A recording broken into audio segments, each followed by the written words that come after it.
सफलता बैच के इस 30 दिन तक चलने वाले प्रैक्टिस में बच्चों आज इस प्रैक्टिस सेट का 11वां दिन है। तो चलिए स्टार्ट करते हैं इस क्लास को। सबसे पहले स्टार्ट करेंगे बहुविकल्पी प्रश्नों से। पहला बहुविकल्पी प्रश्न बच्चों आपके सामने लिखा हुआ है कि विद्युत चुम्बकीय तरंगें उत्पन्न होती हैं।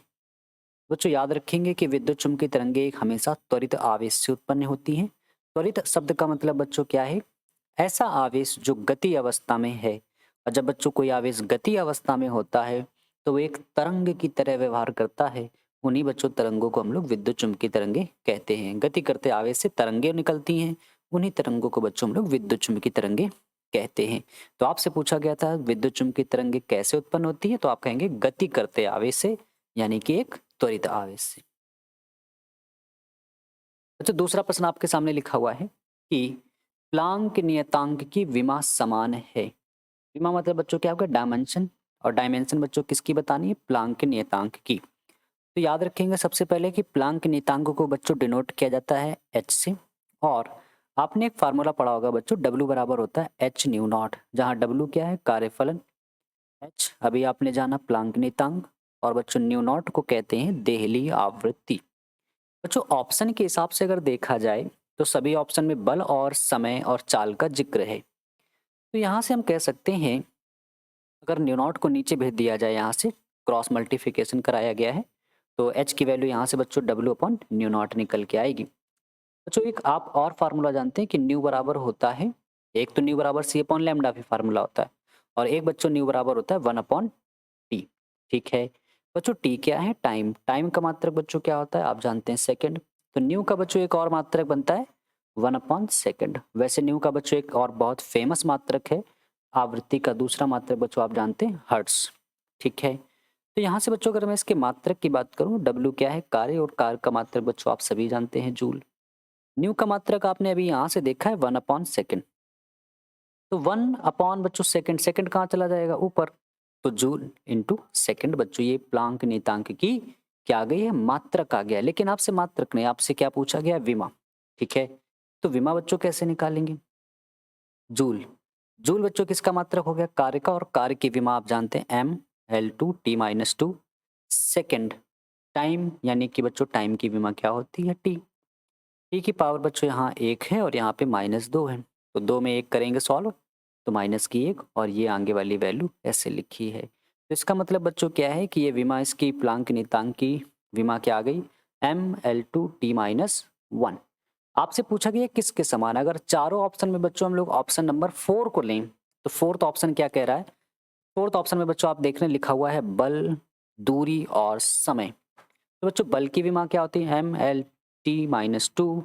फिर क्या लिखा है? दूरी, दूरी की विमा क्या होती है? l। और टाइम की विमा बच्चों क्या होती है? t। तो यहाँ से l और l कितने हो गए बच्चों? l2 हो गया, और -2 + 1 t की पावर, तो -1 हो जाएगी। यानी ये दोनों विमाएं सेम है। यानी कौन से ऑप्शन से सेम हो रहा है? फोर्थ ऑप्शन से बच्चों सेम हो रहा है। चलते हैं बच्चों तीसरे प्रश्न पर। तीसरा प्रश्न बच्चों देखिए क्या लिखा है, एक बहुत ही बढ़िया सा सवाल है। समान विद्युत वाहक बल। बच्चों सब में कहा गया है कि विद्युत वाहक बल कैसा है? सेम है। समान विद्युत वाहक बल, तो बच्चों विद्युत वाहक बल की वैल्यू आपको सभी में कैसी बताई जा रही है? समान बताई जा रही है। आंतरिक प्रतिरोध भी बच्चों सेम बताया जा रहा है, और क्रम कैसा बताया गया है? समांतर क्रम बताया गया है। फिर आपसे कहा गया है इनमें से सही विकल्प क्या है? मैं एक बार सवाल पढ़ देता हूँ, आप देख रहे हैं ऊपर लिखा हुआ सवाल देखिए कि एक समान विद्युत वाहक बल E1 बराबर E2 तथा आंतरिक प्रतिरोध R1 बराबर R2 दो आदर्श बैटरियों समांतर क्रम में जोड़ी गई हैं। इनका तुल्य विद्युत वाहक बल E है और आंतरिक प्रतिरोध स्मॉल r है। सही विकल्प होगा। बच्चों अगर आप देखें तो यहाँ पे जो दो बैटरियां हैं, तीन बैटरियां जोड़ी गई हैं, सभी का टोटल आप देख रहे हैं समांतर क्रम में जुड़ी हैं। आपको मैंने बच्चों कई बार एक बात बताई है कि समांतर क्रम में विभव सेम होता है। अगर समांतर क्रम में विभव सेम होता है इसका मतलब ये तीनों सेम होंगी। तो यहाँ से कह सकते हैं E बराबर E1 बराबर E2। फिर बच्चों आपसे कहा गया है कि टोटल इनका प्रतिरोध जो है R है।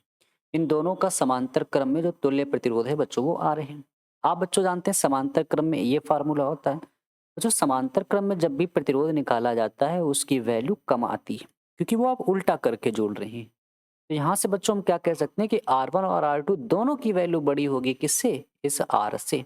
तो R1 is greater than two small r and R2 is greater than two small r, यानी कि तुल्य प्रतिरोध से R1 और R2 दोनों ही बड़े होंगे और बैटरियां तीनों कैसी होंगी, सेम होंगी। तो यहाँ से बच्चों कौन सा ऑप्शन सही हो रहा है, थर्ड ऑप्शन बच्चों बिल्कुल सही हो रहा है, क्योंकि उसी में ऐसी चीज कंडीशन लिखी हुई। चौथा ऑप्शन बच्चों देखिए क्या लिखा हुआ है, चौथा सवाल देखिए, जब शुद्ध अर्धचालक में अशुद्धि का अपमिश्रण किया जाता है तो अर्धचालक की चालकता बढ़ जाती है, क्योंकि बच्चों नाम ही है अर्धचालक। अर्धचालक क्या होती हैं, ऐसे चालक बच्चों जिनमें सामान्यतः विद्युत धारा नहीं बहती है।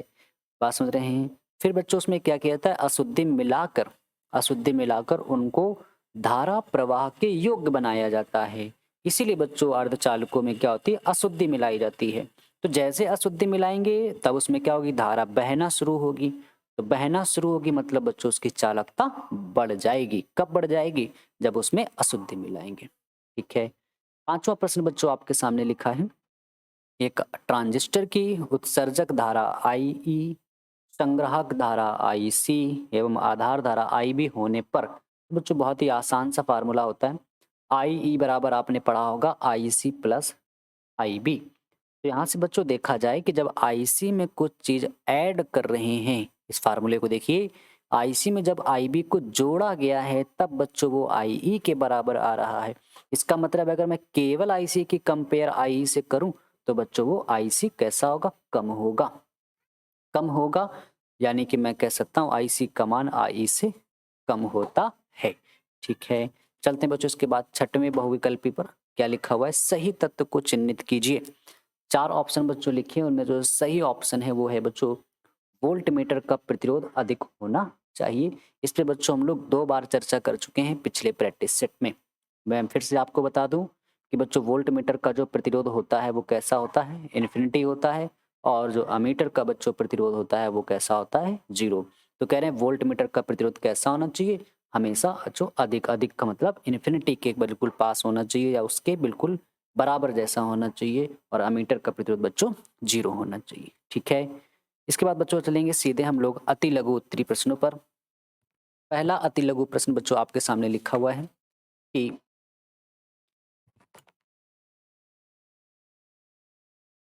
यदि एक परमाणु के मूल ऊर्जा स्तर की ऊर्जा, मूल ऊर्जा स्तर मतलब बच्चों क्या होती है, उसकी पहली कक्षा की ऊर्जा -54 इलेक्ट्रॉन वोल्ट है, तब इसका आयनन विभव ज्ञात कीजिए। बच्चों इस सवाल को भी हम लोग पीछे 2-3 बार लगा चुके हैं, इस तरह से रिलेटेड सवाल थे वहां पे।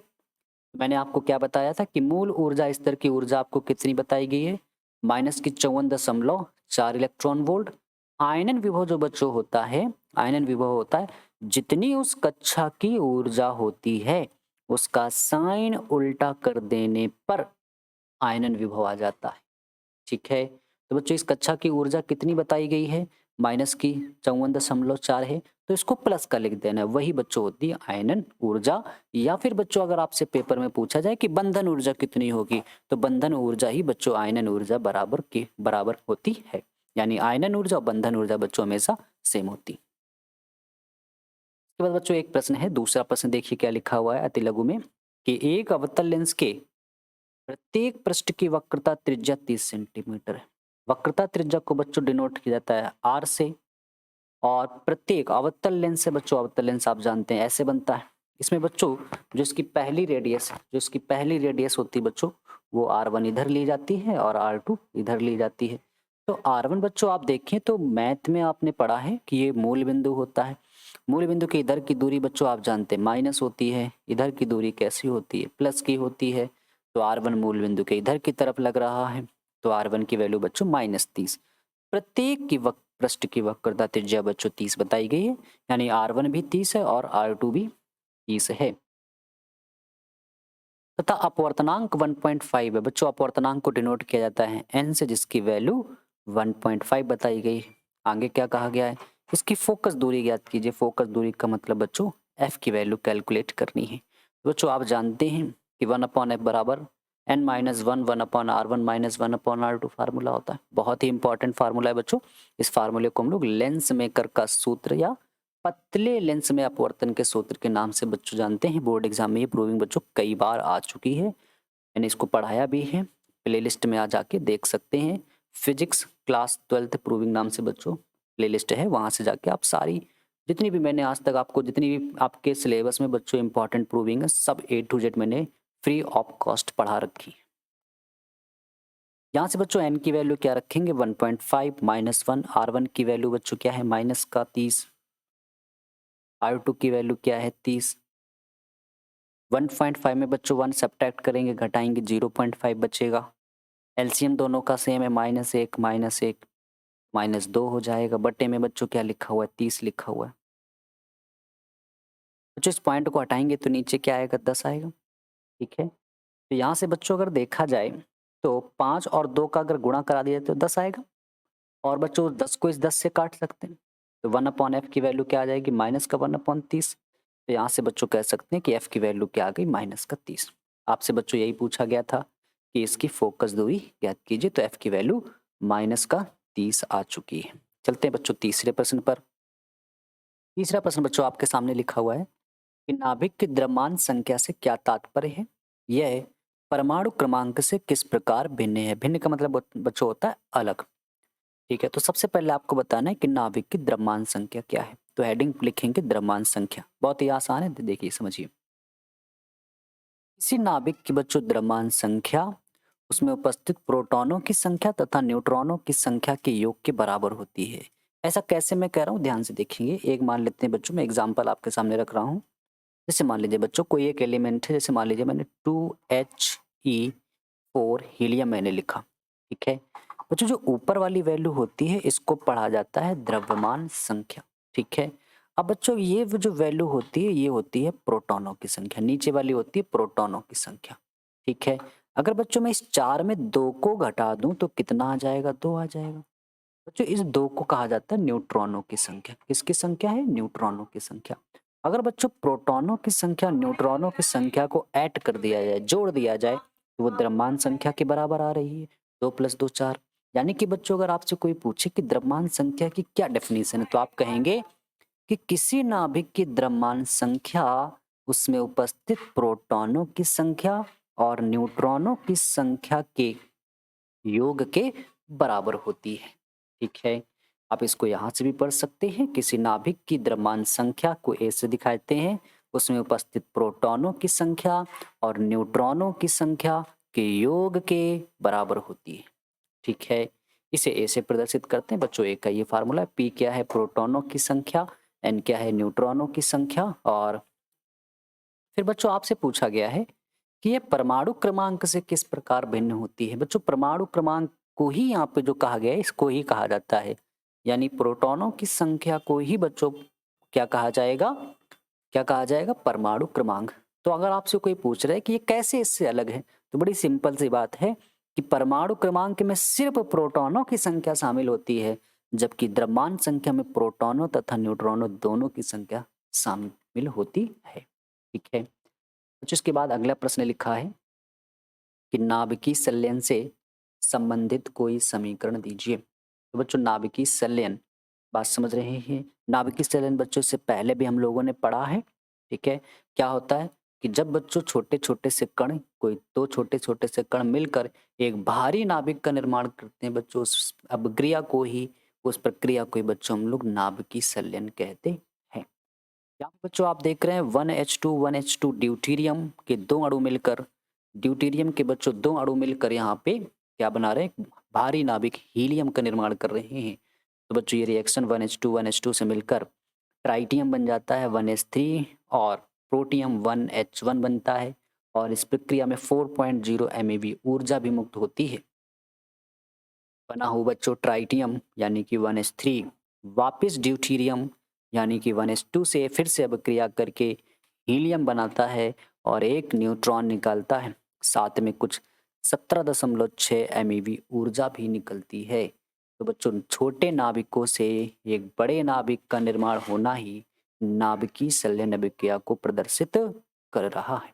इस रिएक्शन को आप बच्चों 1 से 2 बार लिखना जरूर याद हो जाएगी। चलते हैं बच्चों इसके बाद पांचवें प्रश्न पर। पांचवा प्रश्न बच्चों आपके सामने लिखा हुआ है 2 वोल्ट तक विभवांतर से आवेशित, बच्चों 2 वोल्ट मतलब विभव दिया गया है 2 वोल्ट, से आवेशित 10 माइक्रोफैरेड धारिता, धारिता को बच्चों सी से दिखाते हैं, 10 माइक्रोफैरेड दी गई है। संधारित्र में स्थितिज ऊर्जा बच्चों यानी कि सी की वैल्यू कैलकुलेट करनी है। बच्चों सी की वैल्यू आप देख रहे हैं 10 है और माइक्रो को चेंज किया जाता है 10 की पावर -6 से। जैसे ये माइक्रो हटेगा तुरंत क्या बचेगा बच्चों, फैरेड। ठीक है। ऊर्जा का बच्चों फार्मूला होता है U बराबर हाफ CV²। बच्चों बहुत ही इंपॉर्टेंट प्रूविंग है। ये भी मैंने आपको A to Z फिजिक्स की सारी प्रूविंग बच्चों पढ़ा रखी है। फिजिक्स प्रूविंग क्लास 12th नाम से बच्चों प्लेलिस्ट है, आप जाके एक एक वीडियो को वॉच करके आराम से अपनी कॉपी में लिखें। 1/2 बच्चों सी की वैल्यू सवाल में ये लिखी है, वी की वैल्यू बच्चों सवाल में 2 दी गई है, स्क्वायर लगाए इसलिए 2 को 2 बार लिख दिया है। यहाँ से बच्चों 1 2 इस 1 2 से कट जाएगा, 1 2 बचेगा और ये ऐसे बच गया है। यहाँ से बच्चों ये 2 का ऐसे लिख दिया हम लोगों ने और पावर 10 की 1 है, ये माइनस की 6, 1 प्लस 6 माइनस, तो बच्चों आप कहेंगे सर -5 बचेगा। तो यहाँ से कहा जा सकता है बच्चों कि यू का आंसर 2 × 10 की पावर -5 और ऊर्जा का मात्रक क्या होता है, जूल। ठीक है। इसके बाद बच्चों अगला प्रश्न आपके सामने लिखा है, छठा अति लघु उत्तरीय प्रश्न आपके सामने है कि बूलियन व्यंजक बच्चों बूलियन एक्सप्रेशन का सवाल है। आप जानते हैं 2 ही बूलियन संख्याएं होती हैं बच्चों, बाइनरी नंबर 0 और 1। फिर एक सवाल दिया हुआ है, मैं यदि a की वैल्यू 1 है, b की वैल्यू को 1 ले रहे हैं तो कह रहे हैं y का मान बता दीजिए, फिर क्या है। सबसे पहले बच्चों आपको ये इक्वेशन गिवन है, a की वैल्यू 1 गिवन है, b की वैल्यू भी 1 गिवन है। तो यहाँ से हम लोग कह सकते हैं कि अगर बच्चों इसका डैश किया जाए तो बाइनरी नंबर्स 2 ही होते हैं। तो a का बच्चों जब डैश करेंगे तो 0 आएगा और 0 का डैश करेंगे तो 1 आता है। b की वैल्यू बच्चों कितनी है, 1, और b का जब डैश करेंगे तो 1 का डैश क्या हो जाएगा, 0। इन सभी की वैल्यू बच्चों हम लोग यहाँ रख रहे हैं, तो ये y लिखा है। a की वैल्यू सवाल में कितनी है, 1, तो 1 लिख दिया है। b डैश की वैल्यू बच्चों कितनी है, 0, तो यहाँ 0 लिख दिया है। ये प्लस का साइन है तो यहाँ प्लस लिखा गया है। b की वैल्यू बच्चों कितनी है, 1, इंटू a डैश की वैल्यू बच्चों कितनी है, 0। एक का बच्चों मल्टीप्लाई 0 से करेंगे 0, 0 का मल्टीप्लाई 1 से करेंगे 0, 0 में 0 ऐड करेंगे बच्चों तो 0, यानी y की वैल्यू क्या है, 0 है। चलते बच्चों इसके बाद हम लोग लघु उत्तरीय प्रश्नों पर। पहला लघु बच्चों आपके सामने लिखा हुआ है, 200 वोल्ट के विभव बच्चों, विभव यानी कि V की वैल्यू दी गई है 200 वोल्ट पर स्थित एक बिंदु से 250 वोल्ट, यानी एक बार वापस V दिया जा रहा है। तो घबराने की 2 बार V कैसे दिया गया है बच्चों, पहले वाले V को VA कह देंगे और दूसरे वाले V को VB कह देंगे। 250 वोल्ट दिया गया, दूसरे बिंदु तक एक आवेशित कण को गति कराने पर उसकी गतिज ऊर्जा में 10 जूल, बच्चों यहाँ पे जूल, जूल किसका मात्रक होता है, कार्य का, यानी बच्चों यहाँ से W की वैल्यू 10 जूल दी गई है। उस कण पर आवेश यानी कि बच्चों Q की गणना करनी है। तो बहुत ही आसान सा बच्चों सवाल है, आपने इससे पहले भी इसको पढ़ा होगा। बच्चों अगर 2 बार V दिया जा रहा है इसका मतलब विभवांतर है और बच्चों विभवांतर को डेल्टा V से लिखा जाता है और डेल्टा V बराबर बच्चों होता है W/Q। डेल्टा V को बच्चों लिखा जा सकता है VB - VA बराबर W/Q। VB की वैल्यू बच्चों सवाल में याद रखेंगे बच्चों, डेल्टा V का ही फार्मूला होता है VB - VA। ठीक है। VB की वैल्यू बच्चों सवाल में कितनी दी गई है, 250, ये लगा है माइनस। VA की वैल्यू बच्चों सवाल में कितनी दी गई है, 200। W की वैल्यू बच्चों सवाल में कितनी है, 10, अपॉन में क्या लिखा है, Q। यहाँ से बच्चों क्या कह सकते हैं कि अगर 250 में हम लोग 200 घटा देंगे तो 50 आ जाएगा, बराबर में 10/Q लिखा हुआ है। तो यहाँ से बच्चों 0 से 0 कट जाएगा, 5 बराबर 1/Q, Q का इधर गुणा 5 का इधर गुणा, तो Q बराबर 1/5। बच्चों 5 से जब 1 में डिवाइड करेंगे तो 0.2 आएगा, यानी आवेश की वैल्यू बच्चों कितनी आ जाएगी, 0.2 कूलम। ठीक है। चलते हैं बच्चों इसके बाद हम लोग दूसरे प्रश्न पर।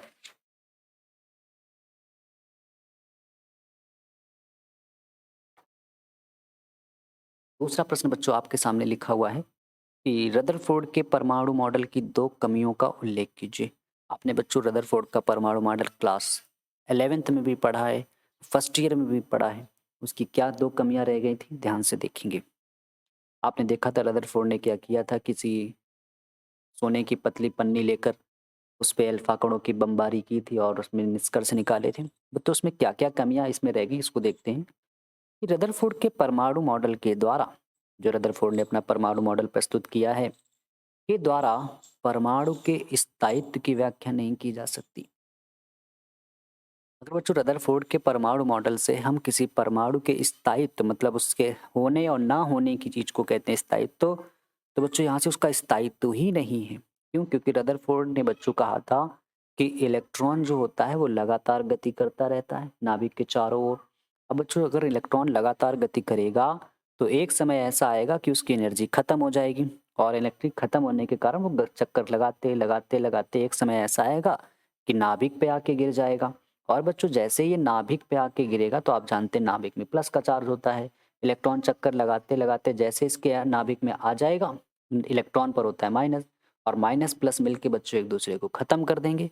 इस हिसाब से तो नाभिक खत्म ही हो जाएगा, परमाणु खत्म हो जाएगा। तो यहाँ से हम लोग कह सकते हैं कि रदरफोर्ड के बच्चों मॉडल के द्वारा परमाणु के स्थायित्व की व्याख्या नहीं की जा सकती। दूसरा बच्चों क्या है, दूसरी कमी क्या है? रदरफोर्ड के परमाणु मॉडल के परमाणु के रेखीय स्पेक्ट्रम की बच्चों व्याख्या नहीं की जा सकती। रेखीय स्पेक्ट्रम बच्चों क्या है? जैसे मान लेते हैं यहाँ से कि बच्चों एक ये कक्षा है और एक ये कक्षा है, एक ये कक्षा है। ठीक है, परमाणु में आप जानते हैं बहुत सारी कक्षाएं होती है, केमिस्ट्री में आपने पढ़ा है LMNK, इस तरह की कक्षाएं। जैसे मान लीजिए बच्चों यहाँ पे कोई कक्षा में एक इलेक्ट्रॉन है इस कक्षा में, जब आप इसको आप बाहर से एनर्जी देते हैं तो ये क्या होगा, ये इलेक्ट्रॉन अपनी कक्षा को छोड़कर दूसरी कक्षा में जाएगा, दूसरी कक्षा में जाएगा और 10 की पावर -8 सेकंड वहां बच्चों रुकता है और वापस अपनी कक्षा में आ जाता है। इस दौरान क्या होता है बच्चों, इलेक्ट्रॉन कुछ ऊर्जा रिलीज करता है। इस दौरान बच्चों जब अपनी कक्षा को छोड़कर ऊपर वाली कक्षा में जाता है तो कुछ एनर्जी रिलीज करता है। बच्चों इसी एनर्जी को रिलीज करने को कहेंगे हम लोग रेखीय स्पेक्ट्रम। ठीक है, लेकिन यहाँ पर बच्चों दिक्कत क्या है कि रदरफोर्ड ने इलेक्ट्रॉन के रहने का एक फिक्स पैटर्न ही नहीं बताया है कि इलेक्ट्रॉन किस कक्षा में रह रहा है। जब इलेक्ट्रॉन के रहने की कक्षा ही फिक्स नहीं है तो हम कैसे कहेंगे कि इलेक्ट्रॉन किस कक्षा को छोड़कर किस कक्षा में जा रहा है? हमारी बात समझ में? इसका मतलब है बच्चों की परमाणु के रेखीय स्पेक्ट्रम की व्याख्या रदरफोर्ड के परमाणु मॉडल से नहीं की जा सकती है। चलते हैं बच्चों तीसरे प्रश्न पर। तीसरा प्रश्न बच्चों आपके सामने लिखा हुआ है, धारावाही वृत्ताकार कुंडली के केंद्र पे उत्पन्न चुंबकीय क्षेत्र की तीव्रता का निगमन कीजिए। बच्चों एक बहुत शानदार प्रूविंग है, चलिए इस प्रूविंग को समझते हैं। सबसे पहले करें धारावाही वृत्ताकार कुंडली। धारावाही का मतलब बच्चों क्या होता है, जो धारा को ले जा रहा है, और जो ले जा रहा है उसका आकार बताया गया कि वृत्त के आकार की है, क्या है वो कुंडली है। जब वो धारा को ले जाएगी, जब किसी चीज में धारा बहती तो आपको मैंने कई बार बताया कि बच्चों उसके चारों तरफ क्या उत्पन्न हो जाता है, चुंबकीय क्षेत्र। तो जैसे ही ये वृत्ताकार कुंडली बच्चों धारा को ले जा रही है तो उसके सेंटर पे मैग्नेटिक फील्ड आएगा। तो कह रहे केंद्र पर कितना चुंबकीय क्षेत्र है, आप उसके सूत्र को बताइए। तो सबसे पहले हम लोगों ने बच्चों एक धारावाही वृत्ताकार कुंडली बना दी है। जैसे आपने ये कुंडली बनाई, इस कुंडली में बच्चों क्या क्या हुआ है, इसके सेंटर पे हमें मैग्नेटिक फील्ड चुंबकीय क्षेत्र निकालना है। मान लेते हैं कि इसकी रेडियस कितनी है, स्मॉल आर। बच्चों आप जानते हैं कि चाहे जीवन का एग्जाम्पल हो, चाहे फिजिक्स का एग्जाम्पल हो, चाहे मैथ का बच्चों एग्जाम्पल हो, अगर बहुत सारी समस्याएं आपके जीवन में समस्याएं बड़ी हैं तो आप उसको एक झटके में खत्म नहीं कर सकते। आप उन समस्याओं को टुकड़ों में सॉल्व करिए, आप निसंदेह उस पर विजय प्राप्त करेंगे। बच्चों इस पूरे लूप का एक साथ केंद्र पर चुंबकीय क्षेत्र निकालना कठिन है। तो हम लोग क्या करेंगे, इस लूप पर एक छोटा सा भाग मान लेंगे, सूक्ष्म खंड जिसको कहते हैं, और इस सूक्ष्म खंड की लंबाई dl है। बच्चों डी क्यों लगा रहे हैं, डी प्रदर्शित करता है एक छोटे से भाग को। ठीक है, तो क्या क्या मैंने कहा है, और इसमें आई एम्पियर की धारा बह रही है। ये चित्र में एक धारावाही वृत्ताकार कुंडली प्रदर्शित है, ये कुंडली प्रदर्शित है जिसकी त्रिज्या स्मॉल आर है। इस कुंडली में एक आई एम्पियर की धारा बह रही है जिसकी त्रिज्या स्मॉल आर है, और इस कुंडली में आई एम्पियर की धारा प्रवाहित हो रही है। धारा प्रवाह के कारण लूप में चुंबकीय क्षेत्र उत्पन्न हो जाता है। लूप के केंद्र O पर चुंबकीय क्षेत्र ज्ञात करने के लिए लूप पर एक सूक्ष्म खंड dl की कल्पना करते हैं। अब बच्चों निकालना कैसे, इसके लिए देखिए सबसे पहले हम लोगों ने स्टार्ट किया है बच्चों बायो सेवर्ट के नियम से। इसके पहले वाले जो बच्चे प्रैक्टिस उठ चुके हैं मैं आपको बायो सेवर्ट का नियम भी करा रखा है। क्या होता है बायो सेवर्ट का नियम बच्चों? dB is equal to mu naught upon 4 pi I dl sine theta upon R square. बच्चों जैसे ही इस लाइन को यानी रेडियस को वृत्त के सेंटर से या पेरीमीटर से मिलाएंगे, छोटा सा भाग होने के कारण बच्चों ये बिल्कुल परपेंडिकुलर लगेगा, तो थीटा की वैल्यू कितनी लेंगे? 90। जैसे बच्चों आप थीटा की वैल्यू यहाँ 90 रखेंगे, 90 रखेंगे, साइन 90 की वैल्यू होती है 1, तो D B is equal to mu naught upon 4 pi I D L upon R square बचेगा। ठीक है, इस चीज को पीछे लिख लेते हैं। इसके बाद बच्चों दोनों पक्षों का हम लोगों ने इंटीग्रेशन कर दिया, ये इंटीग्रेशन का साइन है।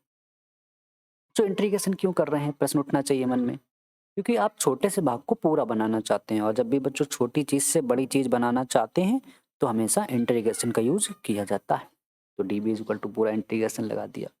बच्चों इंटीग्रेशन 1 dB जो बच्चों बायो बैकग्राउंड से थोड़ा सा याद कर लेंगे। ठीक है, इंटीग्रेशन से मान लेते हैं कि डी कट जाएगा, ठीक है, कुछ देर के लिए। तो बी बचेगा म्यू नॉट अपॉन 4 पाई आई स्क्वायर, और यहाँ से भी मान लेंगे कि डी कट गया, जो बायो बैकग्राउंड के बच्चे हैं, क्योंकि उन्हें इंटीग्रेशन नहीं आता होगा। ठीक है, जो मैथ वाले बच्चे हैं वो समझ रहे हैं कि 1 dx का इंटीग्रेशन एक्स ही होता है। 1 dl का बच्चों इंटीग्रेशन एल हो जाएगा।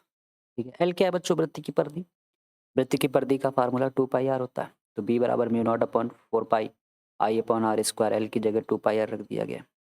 ठीक है, यहाँ से बच्चों क्या कह सकते हैं कि 2 से इस 4 को कैंसिल किया 2 बार में, पाई से पाई कैंसिल हो गया है, एक आर से आर कैंसिल हो गया, तो एक आर बच गया है, म्यू नॉट और ऊपर आई बच रहा। बच्चों यहाँ से कह सकते हैं बी बराबर mu naught I upon 2 R. बच्चों ये कब फार्मूला है? जब मैंने ये फिगर बनाया है, और बच्चों ये जो रेड लाइन आप देख रहे हैं ये एक चक्कर है इसमें। अगर बच्चों मैं ऐसे कई सारे फेरे कर दूं तो हर फेरे का मैग्नेटिक फील्ड आएगा और इतना ही निकल के आएगा। तो अगर मैं कह दूं ये लूप में n फेरे हैं तो इसमें n का मल्टीप्लाई करा देंगे, तो टोटल मैग्नेटिक फील्ड इतना निकल के आ जाए। ठीक है, उम्मीद कर रहा हूँ कि आप इस बात को समझ रहे हैं। चलते हैं बच्चों इसके बाद चौथे प्रश्न पर। चौथा प्रश्न देखिए बच्चों, आपके सामने लिखा हुआ है कि चित्र के अनुसार धात्विक तार से बने, चित्र के अनुसार धात्विक तार से बने एबीसी समकोण त्रिभुज। बच्चों एबीसी यहाँ पे एक समकोण त्रिभुज आप देख रहे हैं, रेड से ये बनाया गया है। इसमें से ये वाली लंबाई आपको ऊंचाई जिसको कह सकते हैं 4 मीटर दी है, आधार जिसको बेस कहेंगे 3 मीटर दी है। अपने तल में 2 मीटर पर सेकंड की एक समान चाल, बच्चों चाल, तो यहाँ से बच्चों चाल आपको वेलोसिटी गिवन है 2.0 मीटर पर सेकंड। आगे पढ़ते हैं। तल के लंबवत b बराबर 0.5 टेस्ला। बच्चों b यानी चुंबकीय क्षेत्र 0.5 टेस्ला गिवन है। आगे पढ़ते हैं। तार के खंड BC AC AB के सिरों के मध्य प्रेरित विद्युत वाहक बल। बच्चों प्रेरित विद्युत वाहक बल जिसको डिनोट किया था स्मॉल ई से, किस पे निकालना है? सबसे पहले E निकालना है BC पर, क्वेश्चन मार्क। फिर बच्चों E कहाँ निकालना है? AC पर, क्वेश्चन मार्क। फिर E कहाँ निकालना है बच्चों? AB पर, क्वेश्चन मार्क। ठीक है, अब बच्चों इसको लगाना कैसे है इस बात पे चर्चा करते हैं। तो सबसे पहले बच्चों हम लोगों ने क्या किया है, ये लंब है ये आधार है, तो कण की वैल्यू कैलकुलेट कर लें। कण की वैल्यू बच्चों कैलकुलेट करना बड़ा आसान है, पाइथागोरस लगा लेते हैं। तो पाइथागोरस आप जानते हैं कण का स्क्वायर बराबर लंब का स्क्वायर प्लस आधार का स्क्वायर। लंब की वैल्यू बच्चों कितनी है? 4 है। आधार की वैल्यू कितनी है? 3 है। 4 का स्क्वायर 16 है, 3 का स्क्वायर 9 है, 16 में 9 जोड़ देंगे तो 25, 25 किसका स्क्वायर है? 5 का। तो यहाँ से बच्चों कह सकते हैं कण की वैल्यू कितनी आ गई? 5। अब बच्चों आपको ई का फार्मूला क्या होता है? V B L sine theta. ठीक है बच्चों, जी ये वाला वी है, ये वेग है, और जो ये वाला आप ई देख रहे हैं इसको पढ़ते हैं बच्चों प्रेरित विद्युत वाहक बल, जिसको आप कैपिटल वी भी लिख सकते हैं। ठीक है, लेकिन यहाँ पे ई लिखेंगे हम लोग। बात करेंगे सबसे पहले बच्चों हमें बीसी का बताना है। तो बीसी बच्चों आप देखें इस लाइन को, ये खड़ी सी लाइन है और ये ऐसे आगे करके जा रहा है। बच्चों अगर आप इसमें एंगल देखने की कोशिश करें, ये खड़ी सी लाइन है, कोई चीज़ ऐसे जा रही है, तो बच्चों आप यहाँ पे एंगल कितना मेजर कर रहे हैं? 90। तो वी आपको शुरुआती में बताया गया था सवाल में बच्चों 2 बताया गया है। ठीक है, और बी की वैल्यू दी गई है 0.5। एल बच्चों इसकी लंबाई BC की लंबाई कितनी है? 4, यहाँ 4 इंटू साइन 90 का एंगल बन रहा है साइन 90। समझ पा रहे हैं बच्चों एंगल? BC ये लाइन ऐसे जा रही, वेग उधर आगे की तरफ गति कर रहा है, 90 का एंगल बन रहा है। बच्चों 5 दूनी 10, एक अंक बाद पॉइंट लग जाएगा। ये 4 लिखा है। साइन 90 की वैल्यू बच्चों 1 होती है।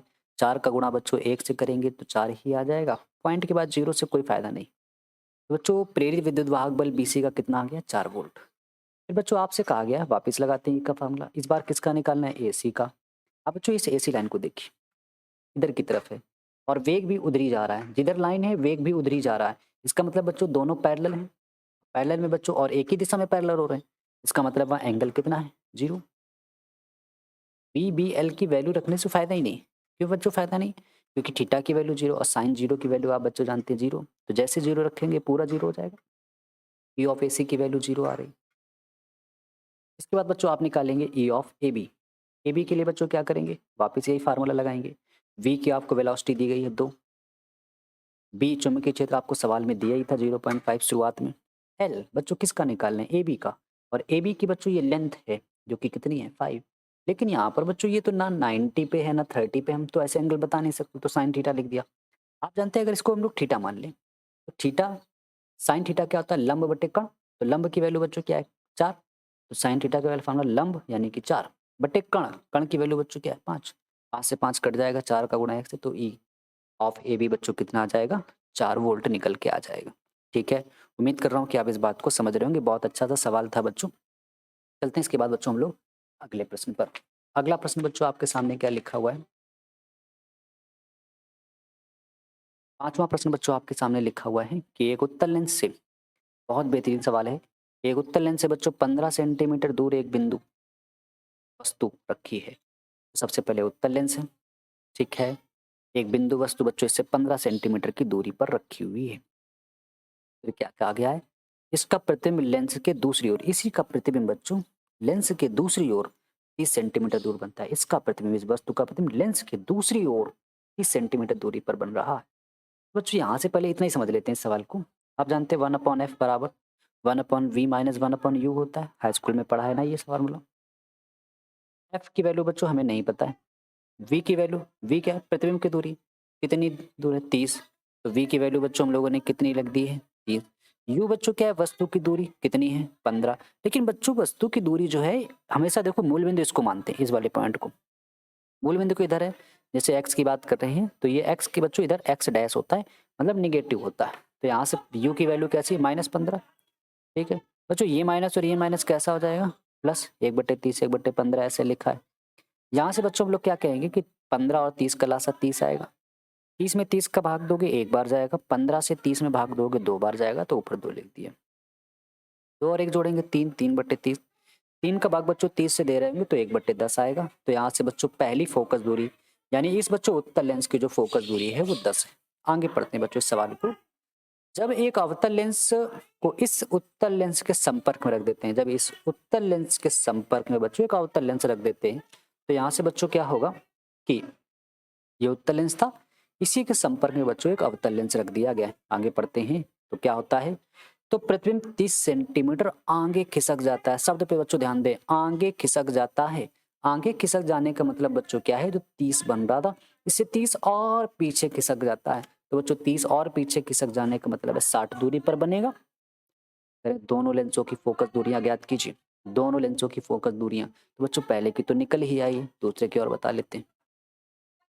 बच्चों यहाँ से वापस ये वाला फार्मूला लगाए। लेकिन बच्चों जो अब ये वाला एफ है, ये आपसे अगर मैं पूछूं इसका है कि इसका, तो आप कहेंगे ना सर ये इसका है ना इसका, ये दोनों का फोकस है। और दोनों का बच्चों फोकस आप जानते हैं 1/f बराबर 1/f1 प्लस 1/f2 होता है। समझ रहे हैं बच्चों? इसकी भी मैंने प्रूविंग करा रखी है, मोस्ट ऑफ इंपॉर्टेंट है। प्लेलिस्ट में जाइए, वहां से आप इस प्रूविंग को भी देख सकते हैं।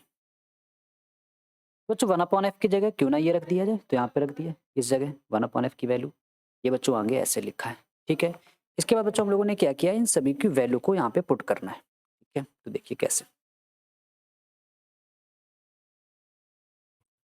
बच्चों, पहले उत्तल लेंस की फोकस दूरी अभी अभी हम लोगों ने निकाली थी, ऊपर आपको मैंने बताया था उत्तल लेंस की फोकस दूरी 10 निकल के आई थी। तो यहाँ से हम लोग कह सकते हैं कि एफ की वैल्यू बच्चों कितनी है? 10। F2 हमें निकालना है।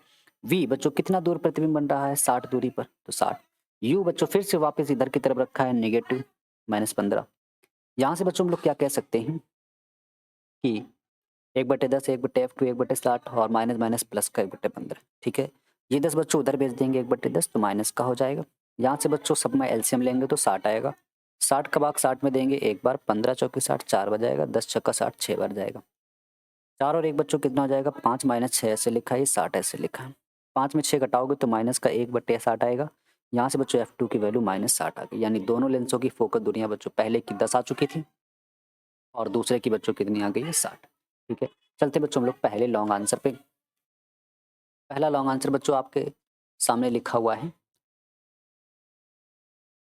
संधारित्र की धारिता की परिभाषा दीजिए। संधारित्र की धारिता की बच्चों आपको परिभाषा देनी है। फिर आगे क्या लिखा है कि दर्शाए गए चित्र में आपको बच्चों बताना है कि प्रत्येक संधारित्र पर आवेश की वैल्यू कैलकुलेट करनी है। प्रत्येक संधारित्र पर बच्चों आपको आवेश की वैल्यू कैलकुलेट करनी है। बच्चों इससे पहले हम लोगों ने संधारित्र की धारिता की परिभाषा कई बार पढ़ी है, मैं एक बार बोल दे रहा हूँ, आप समझिए कि किसी चालक द्वारा आवेश को धारण करने की क्षमता का मापन धारिता कहलाता है। समझ रहे हैं कि किसी चालक द्वारा आवेश को धारण करने की क्षमता का मापन धारिता कहलाता है। बच्चों आप इसको एक ऐसे एग्जाम्पल से समझ सकते हैं धारिता को। जैसे मान लेते हैं बच्चों कि यहाँ से कोई एक बैटरी है, ठीक है, कोई एक बैटरी है और इस बैटरी को आप क्या कर रहे हैं, चार्ज कर रहे हैं। ठीक है, तार लगा के आपने इसको क्या किया, चार्ज करना स्टार्ट किया। तो बच्चों ये बैटरी जितना भी चार्जिंग ले पाएगी, जितनी भी ऊर्जा कलेक्ट कर पाएगी अपने अंदर, हालांकि यहाँ से आवेश का जिक्र है, तो जितना अंदर ये अपने ऊपर आवेश इकट्ठा कर पाएगी उसी बच्चों क्षमता को हम लोग कहते हैं धारिता। तो किसी चालक द्वारा आवेश को धारण करने की क्षमता, ग्रहण करने की क्षमता का मापन ही बच्चों धारिता कहलाता है। इसके बाद बच्चों आपसे पूछा गया इस सवाल में कि दर्शाए गए चित्र में परिपथ में प्रत्येक संधारित्र पर आपको आवेश बताना है। ठीक है, प्रत्येक संधारित्र पर बच्चों जितने भी आपको संधारित्र दिख रहे हैं सब पे आपको आवेश बताना है। बच्चों आप देख रहे हैं ये 6 और 3 किस क्रम में है, श्रेणी क्रम में लगे हैं, एक ही तार से ऐसे लग रहा है। ठीक है, तो श्रेणी क्रम में बच्चों धारिता का 1/c बराबर 1/c1 + 1/c2 फार्मूला होता है। तो 1/c, c1 की वैल्यू बच्चों 6, c2 की वैल्यू 3 है। 6 3 का लासा बच्चों 6 होता है, 6 1 कम 6 होता है, 3 दूनी 6, 2 बार चला जाएगा डिवाइड यहाँ से। ठीक है, इसके बाद बच्चों हम लोग क्या करेंगे, 2 और 1 3 दोनों को आप ऐड करेंगे। दोनों को जैसे बच्चों आप ऐड करेंगे तो यहाँ से हम लोग कह सकते हैं कि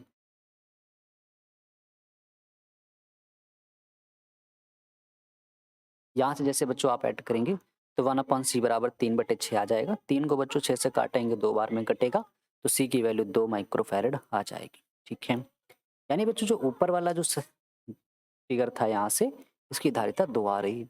12 और बच्चों 4 भी किस क्रम में है, श्रेणी क्रम में है, तो फिर से वापस फार्मूला लगा देंगे। तो 12 और 4 भी श्रेणी क्रम में है, फार्मूला लगा दिया गया है 1/c डबल डैश। c1 की वैल्यू बच्चों 12 है, c2 की वैल्यू कितनी है 4। 12 में 4 बच्चों एलसीएम ले आएंगे हम लोग, जब 12 आएगा, 12 1 कम 12, 4 3 12, 3 और 1 जोड़ देंगे 4 आएगा, 4/12। इसको बच्चों कैंसिल करेंगे 1/3 आ जाएगा, तो c डबल डैश की वैल्यू बच्चों कितनी आ जाएगी, 3 फैरड आ जाएगी। ठीक है, इसके बाद बच्चों आपसे कहा गया था कि अगर इन दोनों का बच्चों हम लोग फिगर से रिलेट करें इस चीज को तो ये कुछ ऐसे आएगी। ऊपर 2 आ चुका है, नीचे 3 बन चुका है ये। ठीक है, आप बच्चों देख रहे हैं ये तीनों ही समांतर क्रम में है। कई बार मैं जिक्र कर चुका हूँ बच्चों समांतर क्रम में विभव समान होता है। तो यहाँ से बच्चों विभव अगर सेम है तो ये जो 20 वोल्ट की बैटरी थी ऊपर भी 20 भेजेगी, नीचे भी 20 भेजेगी। तो Q बराबर बच्चों क्या होता है, CV होता है। Q बराबर CV होता है। तो बच्चों पहले की अगर बात करूं तो C की वैल्यू हम लोग कितनी ले रहे हैं 2। P कितना यहाँ पे जा चुका है 20, तो 20 दूना 40, यानी बच्चों जो ऊपर वाला संधारित्र है उस पे 40 कूलाम आवेश है। ठीक है बच्चों, अगर बात करें इस वाले संधारित्र पर तो Q बराबर होता है CB, तो दूसरा है। तो C की वैल्यू बच्चों यहाँ पे कितनी है 3 है, V की वैल्यू कितनी है 20 है। फिर से एक बार मैं बता दूं बच्चों ये तीनों लाइनें समांतर क्रम में है। समांतर क्रम में विभव हमेशा सेम जाता है, जितनी बैटरी होती है वो सब पे उतना ही उतना भेज देता है। तो 20 है तो इस पे भी 20, इस पे भी 20, इस पे भी 20, तो वीक 20।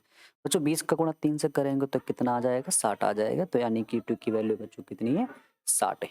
यानी बच्चों इस वाले संधारित्र पर और इस वाले संधारित्र पर आवेश जो है वो 40 और 60 है। बच्चों हमें बताना था इस सवाल में कि प्रत्येक संधारित्र पर, यानी कि 4 आंसर आने चाहिए थे हिसाब से, तो लेकिन आंसर तो 2 ही आ रहे हैं। लेकिन बच्चों ये दोनों ही संधारित्र किस क्रम में है, श्रेणी क्रम में, और श्रेणी क्रम में बच्चों आवेश सेम होता है।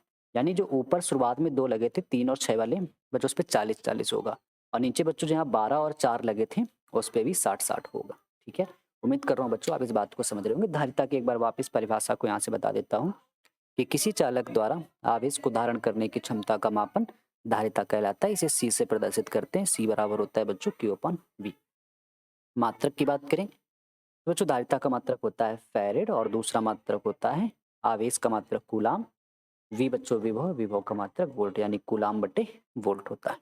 ठीक है, चलते हैं बच्चों हम लोग दूसरे लॉन्ग आंसर पे। दूसरा लॉन्ग आंसर बच्चों आपके सामने कुछ इस तरह लिखा हुआ है।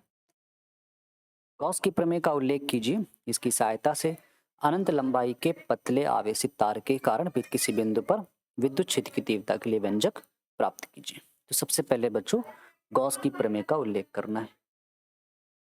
क्या है बच्चों गॉस की प्रमेय? कि किसी बंद पृष्ठ, बच्चों यहाँ पे आप देख रहे हैं एक बंद पृष्ठ है। इस बंद पृष्ठ के बच्चों अंदर अंदर आवेश रखा है, अंदर रखा है तो बच्चों ये आवेश अगर मैं कहूँ ये बंद पृष्ठ से ढका हुआ है। ढके हुए शब्द को बच्चों यहाँ पे कहते हैं परिबद्ध। परिबद्ध, परिबद्ध का मतलब होता है ढका हुआ। कौन ढका है? आवेश। फिर बच्चों जो ये बंद पृष्ठ है इसका दूसरा नाम जो है वैज्ञानिक गॉस ने अपने नाम पर ही रखा है। बंद पृष्ठ भी कह सकते हैं। इसी बंद पृष्ठ को बच्चों बुकों में गाउसियन पृष्ठ के नाम से भी कहा जाता है। ठीक है, तो डरना मत कि गाउसियन पृष्ठ कैसा पृष्ठ होता है। बंद पृष्ठ का ही दूसरा नाम है गाउसियन पृष्ठ।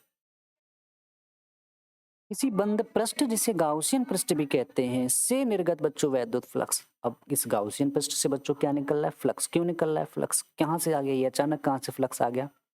बच्चों आवेश जब भी लिया जाता है तो आवेश से निकलती हैं वैद्युत बल रेखाएं, ये आप देख रहे हैं। और बच्चों जैसे ही वैद्युत बल रेखाएं किसी पृष्ठ से टकराती हैं तो वहां पे आता है वैद्युत फ्लक्स।